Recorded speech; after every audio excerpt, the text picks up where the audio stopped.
Hallo zusammen, hier ist Janet von Junako Massagewerkstatt in Zofingen. Wie ihr wisst, habe ich ja bis vor 3 Monaten genau hier meine Praxis gehabt. Und da ich hier, also jetzt halt es halt ein bisschen, weil ich bin drinnen, da ich hier halt heute gehe lüften, ist mir in den Sinn gekommen, dass ich ja euch einmal das Haus so zeigen kann.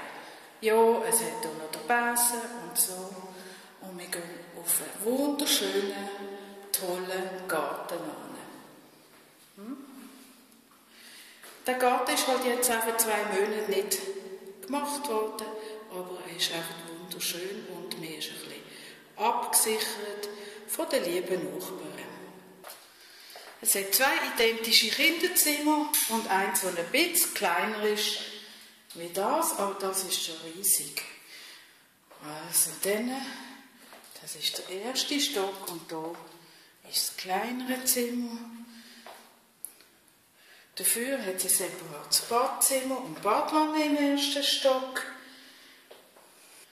Und jetzt kommt das Highlight. Der Dachstock ist ausgebaut. Jetzt hält es auch nicht mehr so.